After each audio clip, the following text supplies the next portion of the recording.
Hello बच्चों, कैसे हो आप लोग। सो फाइनली बच्चों, हाफ वेलीज हमारे ओवर हो गए हैं। बहुत सुकून मिला, हमारे हाफ वेलीज ख़त्म हो गए क्योंकि 1-2 महीने से अगस्त एंड सितंबर बहुत हार्ड वर्क करा है आप सब ने भी, और हमारे सारी फैकल्टीज़ ने, सारी टीम ने खूब जम के हम लोगों ने प्रैक्टिस करी है, रिवीजन करा है, टेस्ट दिए, टेस्ट चेक हुए हैं, रिजल्ट्स आए हैं और फाइनली आप लोगों ने हाफ वेलीज दिए हैं। और मुझे बड़ी खुशी हो रही है जान के कि बहुत सारे स्कूल्स में जो टॉपर्स भी हैं और अच्छे मार्क्स भी जो हैं वो हमारे बच्चों के आ रहे हैं। So we are really very proud for all of you कि आप लोग इतना अच्छा स्कोर कर रहे हो। तो बच्चों, अब हाफ वेलीज तो निपट गए हैं, तो अब कोई टेंशन नहीं है। हाफ वेलीज तो निपट गए हैं, पर टेंशन पेपर्स की नहीं है, फाइनल्स की है, क्योंकि अब फाइनल्स के जो पेपर्स हैं वो हमारे लिए एक बहुत बड़ा प्रॉब्लम बनने वाले हैं। ठीक है, बट देखो, हर प्रॉब्लम का सोल्यूशन है। यही तुम्हें हमेशा से सिखाया है मैंने कि मैथमेटिक्स अगर पढ़ते हो तो सोल्यूशन तो तुम फाइंड आउट कर ही लोगे किसी ना किसी भी तरीके से। ठीक है, तो मैंने एक छोटी सी तुम्हारे लिए चीज़ तैयार करी है। मैंने तुम लोगों को प्रॉमिस किया था कि मैं तुम्हें एक स्ट्रैटेजी और एक मास्टर प्लान टाइप्स बना के दूंगा कि तुम्हें आगे के 5 महीने में किस तरीके से फाइनल्स की प्रिपरेशन करनी है अपने पुराने सिलेबस को ध्यान में रखते हुए। ठीक है, तो आज के हमारी क्लास का जो टॉपिक है वो यही है कि अब कैसे करनी है फाइनल्स की प्रिपरेशन, वो भी फुल सिलेबस के साथ, क्योंकि कुछ चैप्टर्स हमारे रह गए हैं और कुछ चैप्टर्स अभी हमें पुराने फिर से रिकॉल करने हैं और हमें प्री बोर्ड्स भी देने हैं बच्चों, और हमें प्रैक्टिकल्स भी देने हैं, और एट लास्ट हमको फाइनल्स भी देने हैं। तो इसी के ऊपर आज हम एक छोटा सा डिस्कशन करेंगे जो आपके लिए बहुत यूजफुल रहेगा। Basically I am going to tell you, मैं फिर बताना चाह रहा हूं आपको कि मैं क्या इस लेक्चर का जो मोटिव है मैं आपको वो बताना चाह रहा हूं कि आपके जो भी रिमेनिंग मंथ्स हैं, लाइक अक्टूबर, नवंबर, दिसंबर, जनवरी, फेब, ये 5 महीने हैं, और इस 5 महीने में आपको किस टाइम पीरियड में क्या क्या करना है, इसी चीज को आज मैं यहाँ पे डिस्कस करने जा रहा हूं। क्योंकि अगर आपने एक बार ये सीख लिया, ये समझ लिया कि आने वाले 5 महीने में मुझे क्या करना है, तो आज से आप तैयारी करोगे उस चीज की प्रॉपरली कि मुझे इसी तरीके से स्टेप बाय स्टेप आगे की तरफ बढ़ना है। ठीक है बच्चों, तो अब स्टार्ट करते हैं इस सेशन को।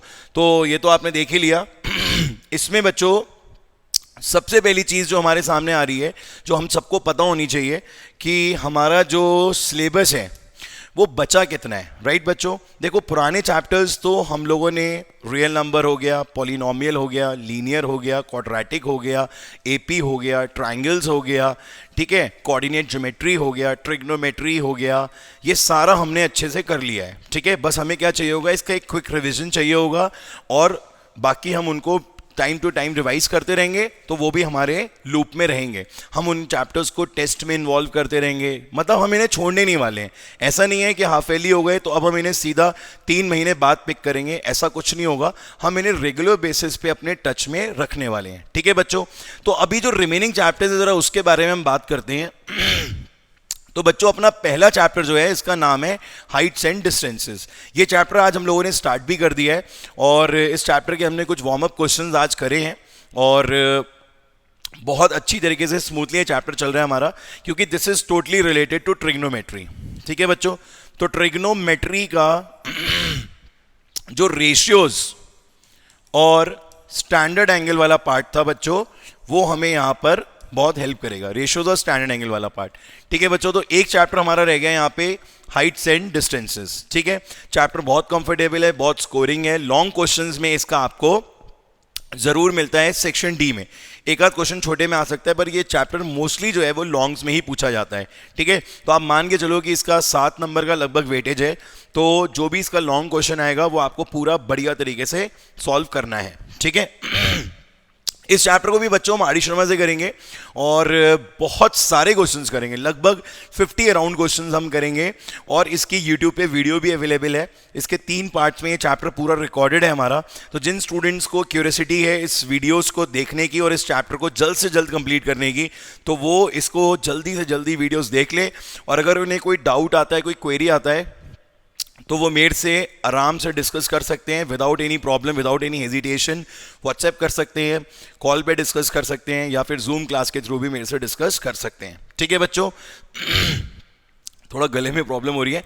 Area related to circle, next chapter आएगा बच्चों आपका एरिया रिलेटेड टू सर्कल। इसमें क्या होगा, देखो बच्चों, आप लोगों ने लास्ट ईयर भी एक चैप्टर पढ़ा था प्लेन फिगर्स पे, that is Heron's formula. But इस बार आपको ट्राइंगल ना देकर इन्होंने क्या दिया है, सर्कल दिया है।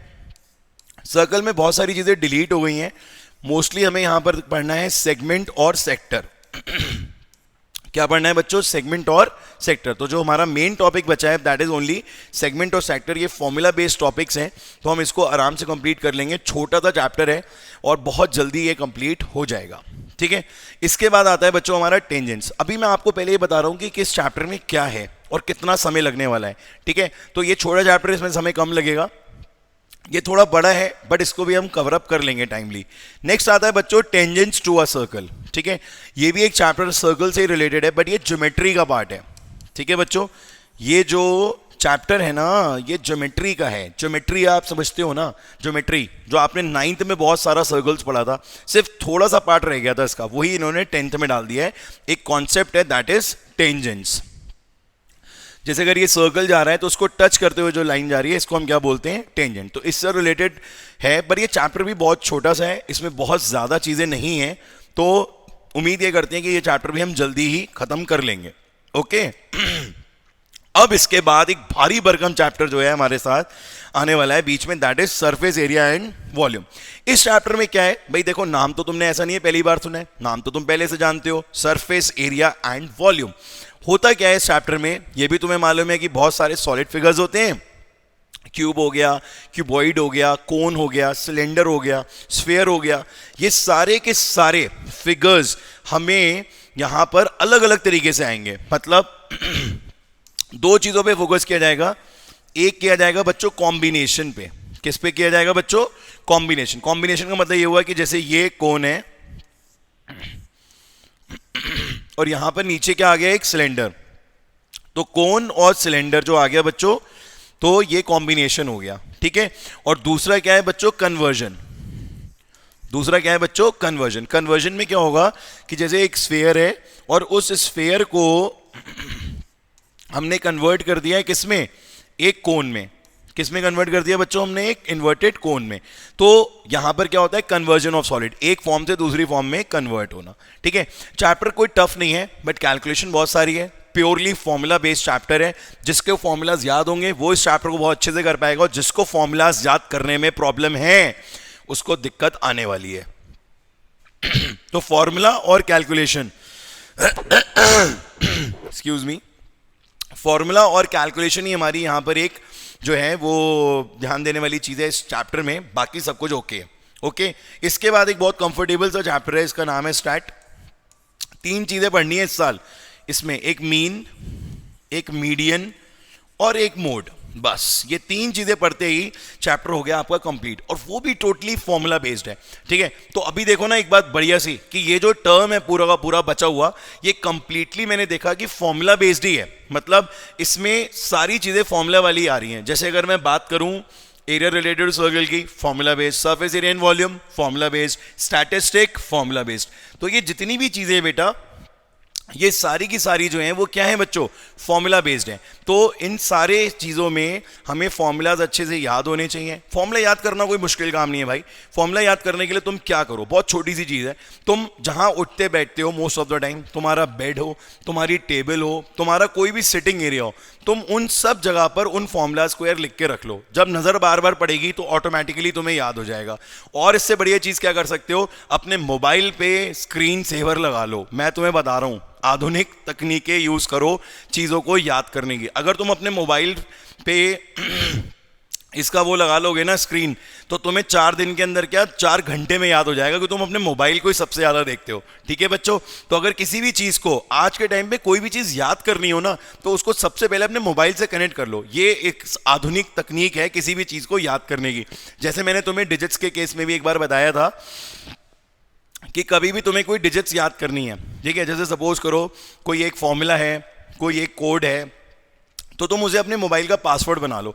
कभी नहीं भूलोगे, जिंदगी में कभी नहीं भूलोगे, ठीक है बच्चों। तो एक टिप थी, इसको याद रखना।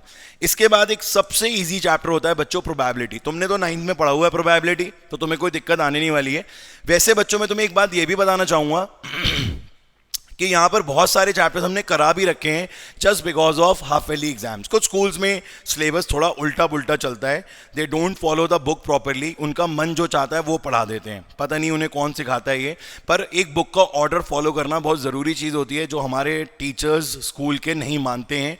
दे teach according to their interest, ठीक है बच्चों। पर हम ये मानते हैं कि हमारा बच्चा कभी भी परेशान नहीं होना चाहिए, हम एक ऑर्डर से उसे पढ़ाते हैं। और इसके अलावा जो एक्स्ट्रा पार्ट ये कुछ देते हैं ना कि भाई हाइट एंड डिस्टेंस दे दिया हाफ ईयरली में, या किसी ने एरिया रिलेटेड टू सर्कल दे दिया हाफ ईयरली में, किसी ने टेंजेंट दे दिया और स्टार्टिंग के छोड़ दिए, किसी ने क्वाड्रेटिक इक्वेशन छोड़ दिया, किसी ने कोऑर्डिनेट ज्योमेट्री छोड़ दिया, पता नहीं क्यों करते हैं ऐसा। बट आप लोगों को बिल्कुल दिक्कत नहीं हुई, आपका हमने सारा सिलेबस कंप्लीट करा दिया था, ठीक है। तो उन बच्चों को तो रिवीजन होगा मस्त, हाइट एंड डिस्टेंस रिवाइज करेंगे, एरिया रिलेटेड टू सर्कल भी रिवाइज करेंगे और सब और टेंजेंट्स भी रिवाइज करेंगे, तो और बल्कि देखा जाए तो प्रोबेबिलिटी भी रिवाइज करेंगे। तो हमारे लिए तो जो ब्रांड न्यू चैप्टर्स होंगे, मतलब हमारी कोचिंग के लिए जो हमारे लिए ब्रांड न्यू चैप्टर्स होंगे जो हमने बिल्कुल टच नहीं करे हैं आज तक इस सेशन में 2023-24 में, तो that is only surface area and statistic. बाकी भाई हाइट एंड डिस्टेंस की तो वीडियो भी बनी हुई है, एरिया रिलेटेड टू सर्कल भी पढ़ा दिया था, टेंजेंट्स भी पढ़ा दिया था और प्रोबेबिलिटी भी पढ़ा दिया था, ठीक है बच्चों। तो this is all our syllabus, this is all our remaining syllabus. तो आई थिंक आप लोगों को क्लियर हो गया होगा कि आपका सिलेबस बचा कैसे है। Now the next step of this session is, अब हमारा जो नेक्स्ट स्टेप है बच्चों वो ये है कि जो रिमेनिंग मंथ हैं उसमें हम क्या स्ट्रैटेजी बनाएं, जिसके लिए आज ये क्लास रखी गई है। अब यहां से जो बातें मैं आपको बताने वाला हूं ना बेटा, उस पर बहुत ध्यान दीजिएगा, क्योंकि वो सारी बातें जो है ना वही इस आज की इस सेशन की इस वीडियो की बहुत इंपॉर्टेंट बातें हैं जो आपको पता होनी चाहिए। चलिए let's start with October month, ठीक है। सबसे पहले जो है आपका अक्टूबर मंथ का जो होगा वो सबसे पहले जो होगा वो आपका अक्टूबर मंथ से हम डिस्कस करेंगे। देखो बच्चों सबसे पहले तो एक बात ये बताऊंगा कि अक्टूबर का जो मंथ होता है ना, इसको हमारी भाषा में बोलते हैं गुलाबी महीना। मतलब अच्छा सा वेदर हो जाता है और गर्मी की जो एक प्रॉब्लम चल रही थी ना हमारे साथ पिछले 3 महीने से, जो हमने इतना प्रॉब्लम फेस करा, पढ़ने का मन नहीं करता है, इतनी किचकिच रहती है, वो अब खत्म हो जाती है। यहाँ से पढ़ाई का एक अलग ही मज़ा आता है और पढ़ाने का भी अलग मज़ा आता है, क्योंकि वेदर बहुत सपोर्टिव हो जाता है, ना बहुत ज़्यादा गर्मी है ना एक्सट्रीम ठंड है, बस एक प्यारा सा वेदर रहता है। तो इस प्यारे से वेदर में पढ़ाई को स्टार्ट करने का मज़ा ही अलग है, राइट बच्चों। तो इस वेदर से जिसने मन से पढ़ना शुरू कर दिया, बस ये समझ लो कि उसके पिछली भी चीज़ें सारी कवर अप हो सकती हैं, ठीक है। तो अब तुम्हें अक्टूबर में करना है क्या, मैं तुम्हें बताता हूं, ठीक है। अक्टूबर के मंथ में जो तुम्हारे चैप्टर्स हैं, जैसे कि मैंने अभी तुम्हें प्रीवियस उसमें बताया स्लाइड में कि तुम्हारे chapters height and distance, area related to circle और टेंजेंट्स, ये एक 3 चैप्टर्स का जो स्लॉट है, अगर ये तुम अक्टूबर में कर लेते हो मेरे प्यारे बच्चों, अगर तुमने अक्टूबर में ये तीनों चैप्टर्स कर लिए, शॉर्ट में लिखते हैं HND, area area related to circles, ठीक है, और तीसरा हमारा हो गया कौन सा, ये एरिया होगा, तीसरा हमारा कौन सा होगा, टेंजेंट्स, ठीक है बच्चों।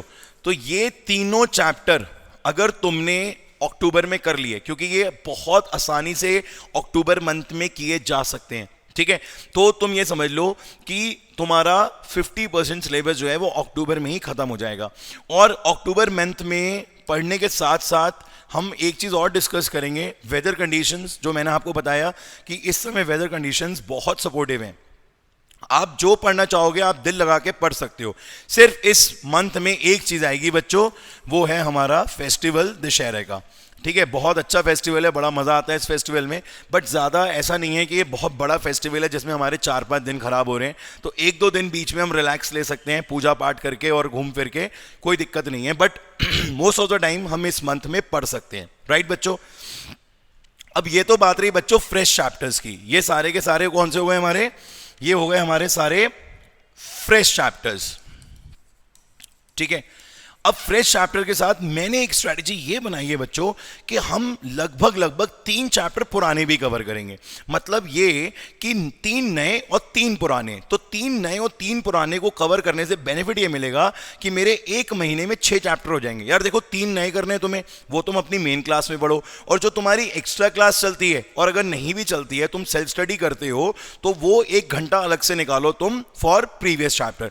अब प्रीवियस में तुम पकड़ सकते हो कौन कौन से बेटा, प्रीवियस में तुम ले लो एक तो पॉलिनोमियल को, ठीक है, ये अपना बढ़िया साफ सुथरा चैप्टर है, और बल्कि इसी के साथ रियल नंबर भी ले लो, ठीक है, पॉलिनोमियल, रियल और लीनियर। चलो एक लाइन से ही करो यार, लाइन से करने में ना कभी बुराई नहीं होती, बल्कि और अच्छा रहता है, इजी हो जाता है, ठीक है। तो तुम ये मान के चलो कि 3 तुम्हारे हो गए फ्रेश और 3 तुम्हारे हो गए ओल्ड। ये तुम्हें टारगेट लेके चलना है अक्टूबर का, ठीक है। 3 तुम करो मेन क्लास में, जो भी तुम्हारी मेन क्लास चलती है, कहीं भी कोचिंग पढ़ते हो, सेल्फ स्टडी करते हो, ऑनलाइन पढ़ते हो, स्कूल में पढ़ रहे हो, जैसे भी कर रहे हो, तो 3 तुम्हें ये मेन क्लास में लेके चलने हैं और 3 चैप्टर जो है तुम एक्स्ट्रा क्लास में लेके चलो। तो तुम्हारे लिए ये 6 चैप्टर जो हैं अक्टूबर मंथ में डेफिनेटली बहुत बढ़िया वाले तैयार हो जाएंगे, ठीक है बच्चों। इसके बाद आता है बच्चों नवंबर। अब यार नवंबर तो और भी बढ़िया मौसम होता है ना। तो आप कहोगे यार सर पता नहीं मौसम की बात क्यों बीच में ला रहे हैं, पर देखो यार मैं बहुत प्रैक्टिकल सी बात करता हूँ। वेदर चेंज होता है ना तो इंसान की सोच समझ भी बदल जाती है, ये मैंने प्रैक्टिकली फील करा है, ठीक है। तो वेदर का बहुत इंपॉर्टेंट रोल होता है स्टडीज़ में। बहुत ज़्यादा ठंड होती है ना यार, मन करता आलस में बस रजाई में घुसे रहो और अपना बैठे रहो, आराम करते रहो, चाय पीते रहो, पकौड़े खाते रहो। बट होता क्या है कि पढ़ना है यार, सारे काम छोड़ के हमें पढ़ना है। इस साल तो कोई कॉम्प्रोमाइज़ नहीं कर सकते, किसी चीज़ के बहुत ज़्यादा मज़े नहीं ले सकते, वेदर के या किसी भी चीज़ के। और अपना मेन फोकस जो है वो अपने फाइनल्स पे रखना है कि हमें अच्छे मार्क्स स्कोर करने ही करने हैं, राइट। तो अब बात करते हैं नवंबर की। नवंबर में क्या टारगेट है भाई, बचा क्या मेरे पास, पहले ये भी तो देख लूं। मेरे पास ये 3 तो निपट गए, देखो भाई ये 3 तो मैंने कर लिए कवर आराम से, ठीक है, अक्टूबर में। और कर लेंगे बॉस, ऐसा नहीं है कि अपन से वैसे ही बोल रहे हैं कि नहीं साहब ये हम एक वीडियो बना रहे हैं, तो ऐसा नहीं है। हमें 3 चैप्टर पूरे करने ही करने हैं डेनी कॉस्ट इन दिस मंथ अक्टूबर में, ठीक है बच्चों। अब बचे 2 चैप्टर कौन कौन से, एक सरफेस एरिया और एक स्टैट, ठीक है, और एक प्रोबेबिलिटी भी है जो हम वैसे करा चुके हैं, बट हम उसको भी इसमें ले लेंगे, ठीक है। तो अब बच्चों हम आते हैं अपने नवंबर मंथ पे। नवंबर मंथ में हमारे पास 3 चैप्टर आ गए, कौन कौन से, एक तो आ गया भाई सरफेस एरिया एंड वॉल्यूम जो थोड़ा बड़ा है, आई टोल्ड यू अर्लियर। एक आ गया स्टैट जो बहुत ही बढ़िया है, हार्डली 4 क्लासेस में खत्म हो जाएगा। स्टैटिस्टिक 3 ही चीजें हैं, मीन मीडियन मोड। और एक आ गया अपना प्रोबेबिलिटी जो हम लोग कर भी चुके हैं, बट हम चाहें तो इसको भी 2 क्लासेस में रिवाइज कर सकते हैं। तो ये अपना टारगेट हो गया बच्चों किसका, हाफ एलिस के नवंबर का न्यू चैप्टर्स का, फ्रेश चैप्टर्स का ये हमारा टारगेट हो गया। अब इसमें क्या प्रॉब्लम आने वाली है, चलो एक बात और बता दूं पहले, इसमें ओल्ड कौन से कर सकते हैं हम बच्चों। इसमें ओल्ड हम आगे बढ़ जाते हैं, पॉली रियल लीनियर हो गया है, तो अब हम पकड़ते हैं क्वाड्रेटिक इक्वेशन, ठीक है। थोड़ा हैवी चैप्टर है क्योंकि यहां पर स्टैट और प्रोबेबिलिटी दोनों इजी हैं, तो हम क्वाड्रेटिक को कर सकते हैं। बट एक बात ध्यान रखना बेटा, यहां पर जो कॉम्बिनेशंस बनाओगे ना आप चैप्टर्स के, वो इस हिसाब से बनाना, ये भी बड़ा इंपॉर्टेंट पॉइंट है कि अगर इधर हाइट एंड डिस्टेंस कर रहे हो तो इधर रियल नंबर कर लो, इररिलेटिव सर्कल बहुत छोटा है तो इसके साथ लीनियर कर लो, टेंजेंट्स भी इजी है इसके साथ पॉलिनोमियल कर लो। बताइए ये कॉम्बिनेशन यार ऐसे बनाना कि तुम्हें बर्डन ना फील हो। तुमने एक चैप्टर इधर भी बड़ा उठा लिया, एक चैप्टर उधर भी बड़ा उठा लिया, तो फंस जाओगे। तो बेटर क्या है कि अपना दिमाग लगा लेना, जो तुम्हें जिसके साथ कंबाइन करने में ईजी लगता है तुम वो चैप्टर उसके साथ पकड़ लेना, तो तुम्हारे को कोई दिक्कत नहीं आने वाली है। बाकी यार मैं तो बैठा ही हूं, मुझसे जब चाहे जो चीज पूछना चाहो पूछ सकते हो, जो राय लेना चाहो ले सकते हो, ठीक है। चलिए आगे बढ़ते हैं। क्वाड्रेटिक इक्वेशन हो गया हमारा, एक कोऑर्डिनेट ज्योमेट्री और एक एपी। बोलो बच्चों ये कॉम्बिनेशन बढ़िया रहेगा हमारा, है ना। अब तुम सोचोगे यार सर ने 2 चैप्टर ऐसे छोड़ दिए जो बड़े खतरनाक से हैं। बेटा उसके पीछे भी मेरी एक स्ट्रैटेजी है, ठीक है, वो मैं बताऊंगा अभी थोड़ी देर बाद, ठीक है। अभी तुम पहले जरा इस पे ध्यान दो। तो तुमने सरफेस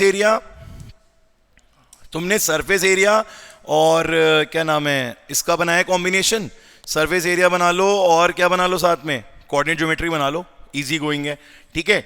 और इसमें तुम ले लो, कौन सा लोगे बच्चे, स्टैट के साथ तुम ले लो कोऑर्डिनेट ज्योमेट्री, ये बहुत, चलो स्टैट के साथ तुम एपी ले लो, ठीक है। और तीसरा कॉम्बिनेशन तुम ये वाला बना लो बेटा, प्रोबेबिलिटी और क्वाड्रेटिक इक्वेशन का। तो ये तुम सर्कल से समझ ही गए होगे कि मैं क्या कहना चाह रहा हूं। इधर भी तुम कॉम्बिनेशन ऐसे ही बना लेना कि टेंजेंट टेंजेंट में ज्योमेट्री है, थोड़ी सी कैलकुलेशन है, तो तुम टेंजेंट के साथ पॉली को ले लो यार, ठीक है, ये ठीक रहेगा। और इसकी हम बात करते हैं एचडी की। एचडी वैसे बढ़िया चैप्टर है, इसके साथ तुम रियल नंबर ले लो, ठीक है। अब बच्चा, हाँ ये बिल्कुल ठीक बन गया, परफेक्ट, बिल्कुल परफेक्ट अप्रोच है बच्चों, मजा आ जाएगा तुम्हें इस कॉम्बिनेशन के साथ। तुम कहोगे भैया मजा आ गया, मोहित सर ने सही बात बता दी, बिल्कुल काम की, ठीक है। यार ये गोले वोले थोड़े गंदे हो रहे हैं, बट इसको तुम देख लेना अपने हिसाब से, अब इतना तुम कर लेना। अब यार मैं थोड़ी देर करके सारी चीजें इंप्रूव कर लूंगा, ठीक है।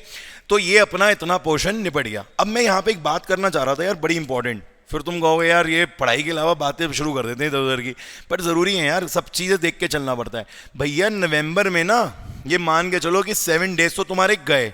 कहाँ गए भाई? तुम्हारे 7 डेज गए हैप्पी दिवाली में। अब समझ में आई बात कि नवंबर की कहानी क्या है?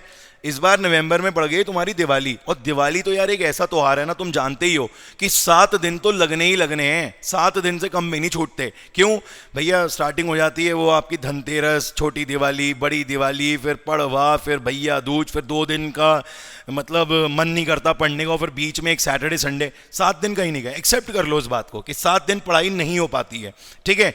पढ़ लो तो यार, इससे अच्छी कोई बात ही नहीं है। तुम दिवाली वाली रात में पूजा करके पढ़ लो तो ये तो तुम्हारी बहुत बड़ी क्वालिटी है यार, इसका तो कोई जवाब ही नहीं है। बट अगर तुम नहीं पढ़ पा रहे हो तो कोई दिक्कत नहीं है यार। मैं ये कहता हूं कि अपना दिन त्योहार हम सबको अच्छे से सेलिब्रेट करना चाहिए अपने फैमिली के साथ, क्योंकि ये रोज रोज नहीं आती चीजें, एक साल बाद ही आती है।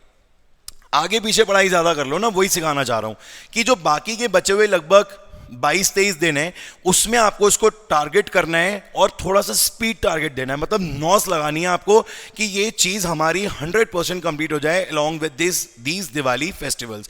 वेदर अभी सपोर्टिव है, अक्टूबर नवंबर कोई दिक्कत नहीं आने वाली है। वहां छोटा सा फेस्टिवल है दशहरे का, हार्डली 1 दिन 2 दिन।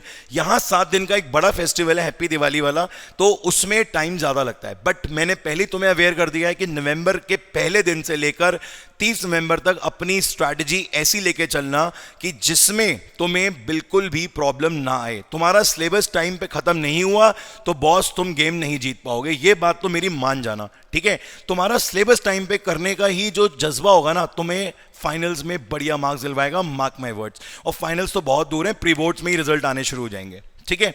चलिए आगे बढ़ते हैं अब दिसंबर में। अब यार दिसंबर की तो बात ही अलग है। दिसंबर तो हमारा लास्ट मंथ होता है पूरे साल का, तो इसमें तो बहुत सारे इवेंट्स आते हैं।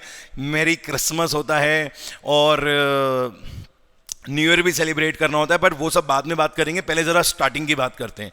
अब दिसंबर को मैं डिवाइड करूंगा बेटा 3 स्लॉट में। देखो जी, अब यहां से 3 स्लॉट बनेंगे। 3 स्लॉट ऐसे बनेंगे कि एक 1 से लेके 10 तक, एक 11 से लेके 20 तक, और एक बनेगा हमारा 21 से लेकर 30 तक। और 30 क्यों भाई, 31 पार्टी तो इसी दिन होगी। क्यों भाई, न्यू ईयर की पार्टी करोगे इस साल? मन है यार, जो करना है वो करो, मैं किसी चीज के लिए मना नहीं करता। दिवाली भी मनाओ, न्यू ईयर की पार्टी भी करो, मैरी क्रिसमस भी करो, सब कुछ करो, बट यार पढ़ाई के लिए ना पागल रहो बस। जो बाकी के दिन होते हैं ना, उसमें ऐसा करो कि यार लगे तुम्हारे घर वालों को भी यार कि तुमसे ज्यादा समझदार इंसान कोई इस धरती पे है ही नहीं। मतलब यार एंजॉय भी पूरा करता है और पार्टी भी पूरी करता है और पढ़ता भी बहुत बढ़िया है। मतलब ऑलराउंडर बन जाओ, जस्ट लाइक मी, ठीक है? मैं कोई इवेंट नहीं छोड़ता भाई, पूरा एंजॉय करता हूं फुल लॉन। पर जब पढ़ाना होता है ना और जब अपने काम पे आना होता है तो भाई कुछ दिमाग में नहीं आता, बस ये लगता है कि अपना बेस्ट डिलीवर करना है और अपने बच्चे को 100% सेटिस्फाइड करना है, ठीक है? आगे की बात सुनो। अब 1 से लेकर 10 का क्या टारगेट है? देखो यार, मैं तुम्हें एक सिंपल सी स्ट्रैटेजी बता रहा हूं। मैं बरेली शहर का हूं, उत्तर प्रदेश, बरेली शहर का हूं मैं। यहां के स्कूल्स का एक फंडा चलता है, आई डोंट नो वो फंडा क्यों चलता है, बट मुझे बिल्कुल भी समझ में नहीं आता। यार आप दिसंबर में बच्चे का प्री बोर्ड रख देते हो, ठीक है? यार नवंबर में कोर्स खत्म हुआ है, दिसंबर में प्री बोर्ड। रिविजन नाम की कोई चीज नहीं होती कि हमारे सिलेबस में। रिविजन हर समय हर पल रिक्वायर्ड है। ये बात मैं हमेशा बोलता हूं कि रिविजन जिंदाबाद है और जिंदाबाद रहेगा, क्योंकि जिसने रिविजन को वैल्यू दी है उसी को सक्सेस मिली है, ठीक है? पढ़ना अलग चीज होती है, रिवाइज करना बहुत अलग चीज होती है, और वो बहुत जरूरी भी होती है बच्चों, ठीक है? तो दिसंबर का मंथ मेरे हिसाब से तो रिवीजन का होना चाहिए, बट ऐसा मानते नहीं है लोग। लोगों को यहां पर एक रैट रेस है कि नहीं यार मैं पहले प्री बोर्ड ले लूं, मेरे स्कूल का नाम हो जाना चाहिए शहर में कि मैं प्री बोर्ड ले लूं पहले। मैं किसी स्कूल का नाम नहीं ले रहा हूं यहां पर, बट आप अगर ये वीडियो देख रहे हो और आप किसी स्कूल से रिलेटेड हो तो आप इस चीज को फील करिएगा यार कि क्या बच्चों को एक रिविजन की नीड नहीं है। एक बच्चे को पहले रिवाइज ना कराया जाए पूरा सिलेबस, फिर उसका प्री बोर्ड लिया जाए, पर ऐसा नहीं होता है। सारे के सारे स्कूल्स क्या करते हैं, दिसंबर में ही pre board pre board pre board. चलो वेलकम टू द टॉपिक।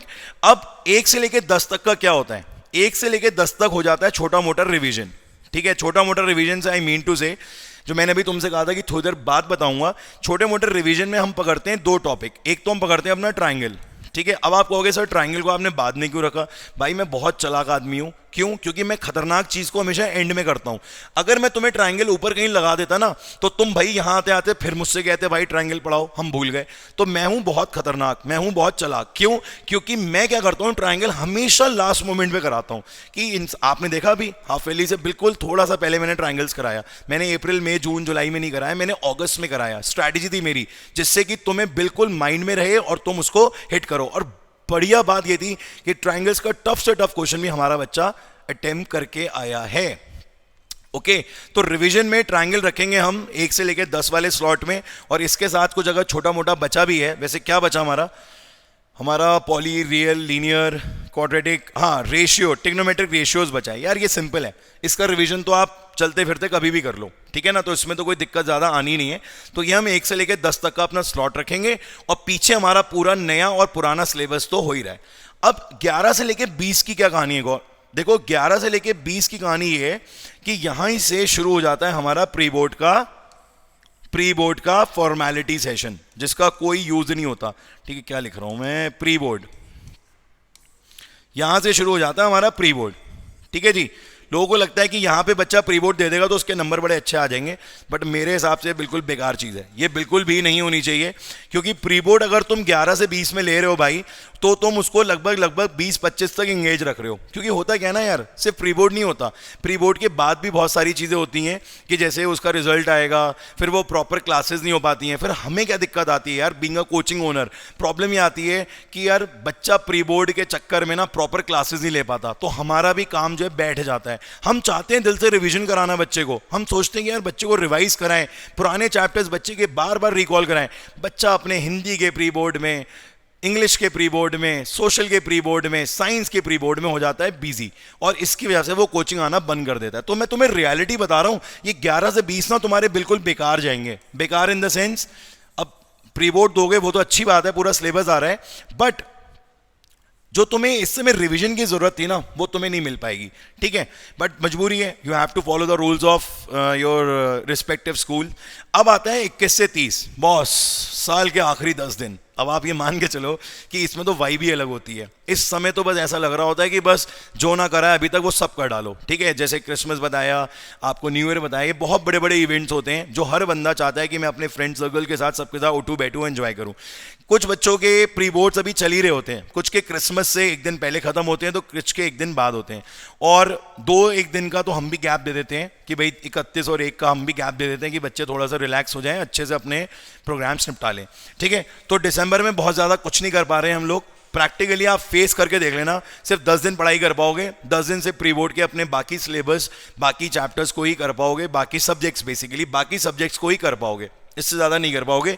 और आखिरी के 10 दिन में जो छोटा मोटा बचेगा वो बचेगा टाइम, उसमें आप बस क्या कर सकते हो कि हम आपको थोड़ा सा प्रैक्टिस कराते हैं। आपके डाउट सेशन होता है बेसिकली, जो ये वाला पूरा टाइम होता है ना, 20 से लेकर 20 से नहीं, ये आपका 11 से लेकर जो 30 तक का टाइम होता है, ये बेसिकली डाउट सेशन ही होता है। अब डाउट्स किस बात के आते हैं ये भी बता दूं। ऐसा होता है बेटा, इस टाइम पे बच्चे नए नए सैम्पल पेपर्स खरीदते हैं, क्योंकि अब मार्केट में बहुत सारे सैम्पल पेपर्स आ गए हैं। अब मैं 2-4 की तारीफ कर देता हूँ। ओसवाल का सैम्पल पेपर बहुत बढ़िया चल रहा है इस समय, ठीक है। और एक मास्टरमाइंड भी होता है, वो भी बहुत बढ़िया है। टुगेदर विद का भी एक EAD करके आता है, इजी, एवरेज और डिफिकल्ट, वो मेरा फेवरेट है, वो मुझे बहुत पसंद है। Easy, average and difficult, EAD के नाम से, वो मैं हर साल बच्चों को खरीदवाता हूँ। वो सैम्पल पेपर बहुत कामयाब है। पर इसके अलावा बच्चों तुम्हें कुछ और भी जरूरत है, जैसे तुम्हें MCQ और केस स्टडी में दिक्कत आती है, सजेशन रीजन में दिक्कत आती है, तो तुम्हारे पास एक बढ़िया सा ओसवाल का सैम्पल पेपर हो या किसी भी और सब्जेक्ट का सैम्पल पेपर हो, तो वो तुम्हें प्रैक्टिस करना है इस टाइम पीरियड में, दिसंबर में। क्यों? क्योंकि असली जंग स्टार्ट होने वाली है बच्चों हमारी जनवरी में। अब यार ये थोड़ा भर गया है, तो उसको एक काम करते हैं, आगे बढ़ जाते हैं एक स्लाइड, ठीक है। तो अब आता है हमारा बच्चों जनवरी, ठीक है।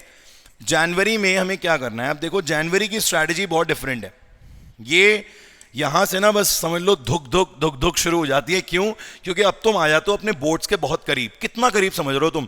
अगर मान के चलो कि तुम्हारे 1 मार्च से भी बोर्ड शुरू होते हैं, वैसे कहते तो ये हैं कि 15 फरवरी से शुरू हो जाएंगे, जो हमें पता होता है भाई, आज भी कह रहे हैं कि 15 फरवरी से शुरू हो जाएगा, बट पता नहीं होगा नहीं होगा, या वो पहले छोटे छोटे क्वेश्चन छोटे छोटे वाले पेपर्स दे देंगे। मेन पेपर्स हमारे 28 से 27 से शुरू होंगे।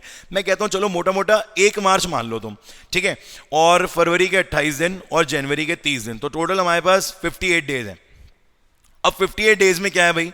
58 डेज में ये है कि जनवरी में जो पहला हमारा वीक है, अब भैया जनवरी में फिर वही शुरू हो जाएगा, प्री बोर्ड। पर ये वाले जो प्री बोर्ड है ना यार, इसकी तो मैं कोई बुराई नहीं करूंगा, क्योंकि ये तो बहुत काम की चीज है। इस टाइम पे जो स्कूल्स प्री बोर्ड लेते हैं, ये बिल्कुल ऑथेंटिक प्री बोर्ड टाइम होता है, ठीक है। आप चाहे जनवरी में 2 बार प्री बोर्ड ले लो, आप 10 दिन में एक प्री बोर्ड खत्म करो एक एक दिन के गैप से, और 10 दिन में एक और प्री बोर्ड खत्म करो एक एक दिन के गैप से, तो टोटल 5 ही पेपर होते हैं। तो 20 से 22 दिन के अंदर आपके 2 प्री बोर्ड कंडक्ट हो सकते हैं। But January month is purely meant for pre boards. ठंड बहुत ज्यादा होती है, बहुत सारे गैप्स होते हैं, मतलब स्कूल के ऑफ्स कराए जाते हैं, डीएम के ऑर्डर्स आ जाते हैं, बट 10th वालों के लिए कोई ऑर्डर नहीं आएगा। तुम्हें चाहे ठंड हो, चाहे ओले पड़े, चाहे बर्फ भी गिर जाए ना बरेली में, जो इम्पॉसिबल है, बट तुमको पेपर देने जाना पड़ेगा। तुम्हारी छुट्टी किसी हाल में नहीं होगी। छुट्टी होती है वो 8वीं से नीचे वालों की, ठीक है। तो इस टाइम के जो प्री बोर्ड है भैया वो बहुत ज़रूरी है, ठीक है। ये स्कूल के प्री बोर्ड हो रहे हैं, और ये मान के चलो कि 20 तक तो चलने ही चलने हैं। 20 जनवरी तक तुम्हारे स्कूल के प्री बोर्ड बच्चों होंगे ही होंगे। इसके बाद बचे लास्ट के 10 दिन, मतलब 20 से लेकर 30, ठीक है। अब यार बात सुनो, हम इतना पढ़ा रहे हैं तो कुछ तो हक हमारा भी है प्री बोर्ड लेने का। तो यहां से शुरू करते हैं हम अपने प्री बोर्ड, जो आपके लिए क्यों इंपॉर्टेंट है मैं आपको बताता हूं। देखो होता क्या है बच्चों, बहुत प्रैक्टिकल सी बात है। तुम अपने स्कूल में 2 प्री बोर्ड दे रहे हो, तुम्हारे क्लास में नंबर बहुत अच्छे आ रहे हैं, ठीक है। तुम्हें लग रहा है यार मेरे तो 80 में से 78 आ रहे हो, मेरे हाईएस्ट मार्क्स हैं क्लास के, और मैं तो बहुत बढ़िया काम कर रहा हूं। ठीक, आप अपनी जगह बिल्कुल सही हो, बट अब तुम आए हो मेरे पास बैठा है 150 बच्चा। 150 बच्चा प्री बोर्ड दे रहा है यहाँ पे। लास्ट ईयर का प्री बोर्ड का फोटो देख लेना कभी, मजा आ जाएगा, एक वीडियो बनी हुई है, देखना जरा ध्यान से, ठीक है। 150 बच्चा आके प्री बोर्ड दे रहा है, और उस 150 बच्चे में जब तुम्हारे मार्क्स आएंगे ना, और तुम्हारा नाम जिस जगह पे लिखा होगा, तुम्हें अपनी रियलिटी पता लग जाएगी। तुम्हें उस दिन ये रियलाइज हो जाएगा कि मैंने एक्सट्रीम क्लासेस ज्वाइन करी थी सिर्फ इसीलिए कि मुझे एक अच्छा कॉम्पिटिशन मिले, जिससे मैं अपने आप को इवैल्यूएट कर पाऊं कि मैं किस जगह पर खड़ा हूं। इतनी बड़ी बरेली है, इतने सारे स्कूल्स हैं, इतने सारे बच्चे हैं। अपने स्कूल में तो यार आप टॉपर हो, बहुत अच्छी बात है, बट एक जगह तक सीमित मत रहो, ठीक है। आप आगे बढ़ो और एक्सप्लोर करो। इतने सारे स्कूल्स के बच्चे हैं यहाँ पर, सबके साथ कॉम्पीट करो और देखो आप कहाँ स्टैंड करते हो। तो ये प्री बोर्ड जो होंगे ना बच्चों, बहुत इंपॉर्टेंट है। तो ये प्री बोर्ड हमारे मैथ्स और साइंस के होंगे, क्योंकि आप यहीं पढ़ते हो यहाँ पर।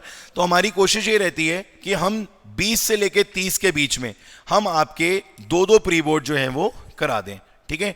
2-2 प्री बोर्ड जो हैं वो हमारे हो जाएं, ठीक है। 2 प्री बोर्ड हम मैथ्स के करा दें और 2 प्री बोर्ड हम यहाँ पे साइंस के करा दें, जो थोड़ा सा मुश्किल भी हो जाता है कभी कभी, क्योंकि बीच में किसी स्कूल का कोई प्री बोर्ड हो जाता है तो बच्चे मानते नहीं हैं। तो थोड़ा सा ये चीज़ हमारी फेब में भी लिंगर ऑन हो जाती है प्री बोर्ड वाली। मतलब आप ये मान के चलो कि एक हम यहाँ पे करा लेते हैं जनवरी में, और एक हम फर्स्ट 10 डेज में, ठीक है, 1 to लेके 10 तक के डेज में हम एक प्री बोर्ड आपका फेब में करा लेते हैं, एक मैथ्स का और एक साइंस का। तो हम भी 2 प्री बोर्ड लेते हैं, बट हम बिल्कुल एंड में आके लेते हैं, जिससे कि आप लोगों को बिल्कुल भी रिवीजन वाला इशू ना रहे, ठीक है। अच्छा एक बात और बेटा, आप ये सोच रहे होगे कि इस पूरे सीन में रिवीजन तो खत्म ही हो गया, तो पढ़ाई लिखाई बंद हो जाएगी। बिल्कुल भी नहीं, रिवीजन तो चल ही रहा है बैक एंड में। जो हमारे टाइमिंग्स हैं 4 to 5, 6 to 7, 7 to 8, 3 घंटे तो देते ही हैं यार हम आपको। 10th क्लास के लिए हमने 3 घंटे रखे हुए अपने मैथ साइंस के। इन तीनों घंटों में हम आपका रिवीजन चलाते रहेंगे। बस ये रिवीजन जो है ना बच्चों, अब ये रिवीजन जो है अब थोड़ा सा ऑन डिमांड हो जाता है। ऑन डिमांड का मतलब समझ गए? समझ ही गए होगे। ऑन डिमांड का मतलब ये है कि कोई कह रहा है सर सर्विस एरिया वॉल्यूम कराओ, आपने पीछे पढ़ाया था, मज़ा नहीं आया, थोड़ा सा और प्रैक्टिस चाहिए। मज़ा तो आएगा, पर मैं ऐसे बोल रहा हूँ कि आपको कोई चीज़ बार बार पढ़ने में इजी लगने लग जाती है, यही मेरा फंडा है, राइट। तो सरफेस एरिया दोबारा करा दो सर, करा देंगे। एरिया रिलेटेड टू सर्कल दोबारा करा दो, करा देंगे। टेंजेंट्स का रिवीजन करा दो। तो ये सारी चीज़ें इस टाइम पीरियड में चलती रहेंगी पूरे जनवरी में।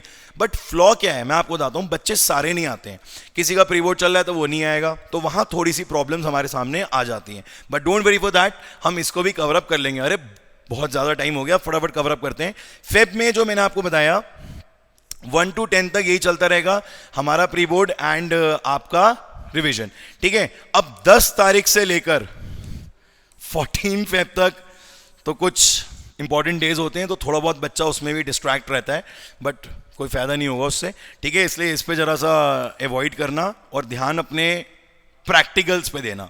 किस पे ध्यान देना है बच्चों? प्रैक्टिकल्स पे, ठीक है। इधर जरा 10 से 14 जो है प्रैक्टिकल्स पे फोकस देना, क्योंकि ये तुम्हारे स्कूल के ऐसे नंबर्स हैं। इस पे बड़ी इंपॉर्टेंट बात है, अगर तुम्हारे थ्योरी में 80 में से 80 नंबर आ रहे हैं और प्रैक्टिकल में तुम पूरे नहीं ला पा रहे हो, पूरे का मतलब 20 में से 20, तुम्हारे टीचर ने किसी वजह से भी तुम्हारे नंबर काट लिए, तुम्हारा बिहेवियर अच्छा नहीं था, तुम्हारी नोटबुक अच्छी नहीं थी, तुमने टेस्ट प्रॉपर नहीं दिए, तुम्हारी अटेंडेंस प्रॉपर नहीं थी, ये सारे 20 नंबर में इंक्लूड होते हैं, ठीक है।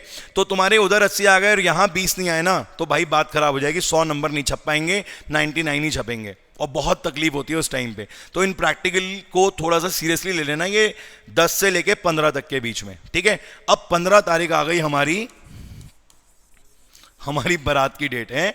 बारात की डेट नहीं है, ये हमारी बोर्ड्स की डेट है। तो इस डेट में क्या होगा, इस डेट में आके बस अब हम इस स्टेज में आ जाएंगे कि अब जो भी हमारा पेंडेंसी है, छोटा मोटा जो भी रह गया है, वो हमें अब यहाँ पर बस कोचिंग में पढ़ के और सर से आशीर्वाद लेके, मैम से आशीर्वाद लेके आगे की तरफ बढ़ना है। मतलब अपना जो पहला प्री बोर्ड होगा, आइदर इंग्लिश, हिंदी, मैथ्स का हो जाए तो सच्ची कोई बात ही नहीं है, पर ऐसा होता नहीं है, हिंदी और इंग्लिश का ही रखते हैं सबसे पहले। तो जो भी पहला पेपर आएगा उसकी तैयारी में जुट जाना बढ़िया तरीके से, बस उठा के फिर मैथ साइंस को साइड में रख देना और उसमें जुट जाना बढ़िया तरीके से, और पूरी जान लगा देना बच्चों कि उस पेपर में कहीं से कहीं तक कोई कमी नहीं रहनी चाहिए। क्योंकि यार मैं थोड़ा सा ना ग्रीडी हो जाता हूँ अपने मैथ साइंस को लेकर, तो बाकी सब्जेक्ट्स थोड़े से लेफ्ट ओवर रह जाते हैं। मैं थोड़ा ज़्यादा टाइम तुम्हारा ले लेता हूँ for maths and science, but यार रीज़न भी है यार, बहुत हैवी सब्जेक्ट्स हैं। इंग्लिश, एसएसटी और हिंदी बहुत इंपॉर्टेंट रोल प्ले करते हैं for your overall result, but वो आप कर सकते हो, मुझे मालूम है, मुझे आप पे भरोसा है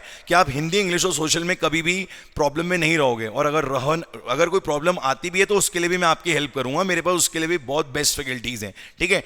बट बच्चों मैथ साइंस में यार बिल्कुल भी गड़बड़ नहीं होना चाहिए, क्योंकि ये हमारे लिए बहुत लाइफ चेंजिंग सब्जेक्ट्स हैं, तो इनको इंपॉर्टेंस और प्रायोरिटी नेक्स्ट लेवल की देनी पड़ती है, ठीक है बच्चों। सो अब हम पहुंच गए अपने प्रैक्टिकल्स पे, और प्रैक्टिकल्स के बाद जो भी हमारा पहला बोर्ड का पेपर आएगा, हमें उसकी प्रिपरेशन में बहुत जी जान से लग जाना है, ठीक है। इसके बाद बेटा मार्च में आपके प्रॉपर पेपर स्टार्ट हो जाएंगे। बीच में होली आएगी, उसको जरा मैनेज कर लेना यार अपने तरीके से। वेदर अभी तक बिल्कुल ठीक हो चुका होगा, ठीक है। होली को ऐसे देख लेना कि एक आध दिन में ही बस वो निपट जाए, ज़्यादा उस पर टाइम नहीं देना है। अपने जो सब्जेक्ट का पेपर है उस पर फोकस ज़रूर करना, ठीक है। फेस्टिवल सारे एंजॉय करो, मैं कभी मना नहीं करता। किसी भी फेस्टिवल में अपने आप को रूम में लॉक करने के बैठने की ज़रूरत नहीं है। तुम्हारा दिमाग खुश रहेगा ना तो तुम पढ़ाई में ना बेस्ट दोगे, ये मुझे तुम पे भरोसा है इस बात का। अगर तुम्हारा दिमाग हेल्दी है, तुम्हारे माइंड में कोई स्ट्रेस नहीं है, कोई ट्रॉमा नहीं है, तो तुम अपना बेस्ट भी नहीं बच्चों, दी बेस्ट दोगे। And I really pray for your betterment, always I pray for your betterment. मैं बस यही चाहता हूँ कि तुम हेल्दी तरीके से अपनी स्टडीज़ करो और तुम बहुत अच्छे मार्क्स स्कोर करो यार। तुम इतनी मेहनत कर रहे हो, तुम्हारे गार्जियंस इतनी मेहनत करते हैं, तुम्हें पढ़ा रहे हैं, तुम्हारे ऊपर इतना इन्वेस्ट कर रहे हैं, तो मैं ये चाहता हूं कि ये सारी चीज़ें बहुत अच्छी तरीके से आए। तो ज़रूरत पता है क्या होती है हमेशा, एक स्ट्रैटेजी की, जो अभी आज हमने बनाई है। हमने अक्टूबर से लेकर फेब तक का सारा सिस्टम समझ लिया है कि कब कितनी ठंड पड़ेगी, कब कितनी गर्मी होगी, कब कौन सा फेस्टिवल आएगा और किस मंथ में हमें कौन कौन से चैप्टर्स को किस तरीके से करना है, कब स्कूल के प्री बोर्ड होंगे, कब कोचिंग के प्री बोर्ड होंगे, first pre board, second pre board, ये सारी चीज़ें आ चुकी हैं आपके सामने, ठीक है बच्चों। So I hope this session is going to be very useful for all of you. अपने कमेंट्स यार लिख देना, जिससे मुझे अगली वीडियो बनाने की बहुत हिम्मत मिले। और बस लाइक तो कर ही देना, इतना तो छोटी सी चीज़ है, बट कमेंट में लिखोगे ना तो मुझे बहुत हिम्मत मिलेगी नेक्स्ट वीडियो बनाने की। और यार शेयर कर देना बस प्लीज़। मैं चाहता हूँ हर बच्चे के पास ये वीडियो पहुँचनी चाहिए, उसे पता लगना चाहिए कि रियलिटी क्या है 5 मंथ्स की। कहीं ऐसा ना हो उस बेचारे बच्चे के 2 महीने या 1 महीना खराब हो जाए सिर्फ यही सोचते हुए कि मैं करूं क्या। ठीक है, मैं फिर से अपनी फर्स्ट स्लाइड पे आता हूं। जो मेरी फर्स्ट स्लाइड थी ना कि अब, अरे कहां गई है फर्स्ट स्लाइड, ये थी ना मेरी, अब कैसे करनी है फाइनल्स की प्रिपरेशन। यार ये क्वेश्चन ना बच्चों को बहुत भटकाता है। 2-2 महीने 3-3 महीने बच्चे यही सोचते रह जाते हैं, करूं क्या, कैसे करूं, किसकी हेल्प लूं, किससे पूछूं। नो डाउट सबके पास मेंटर्स हैं, मैं ये तो नहीं मानता आज के समय में कि किसी के पास मेंटर्स नहीं होंगे, टीचर्स नहीं होंगे, बट ठीक है यार, सबकी स्ट्रैटेजी अलग है। विराट कोहली की स्ट्रैटेजी अलग है, महेंद्र सिंह धोनी की अलग है, और सचिन भाई की तो बिल्कुल ही अलग थी। ठीक है ना, सहवाग भाई की बिल्कुल अलग थी। तो हर प्लेयर का अपना अलग गेम प्लान होता है। तो यार अगर तुम मुझे अपनी लाइफ में कुछ इंपॉर्टेंस देते हो ना कि हाँ यार मोहित सर की बातें हमें हिट करती हैं, मोहित सर की बातें मानने से हमें फायदा मिलता है, तो यार मान लेना तुम्हें बहुत बेनिफिट मिलेगा इस बार। और बस वो तुम्हारा प्यार मुझे चाहिए और कुछ नहीं चाहिए। अपने कमेंट्स में लिख देना और अच्छे से लिख देना और अपने सारे दोस्तों तक पहुंचा देना। Thank you so much my dear friends, my dear students, love you all, God bless you, bye bye.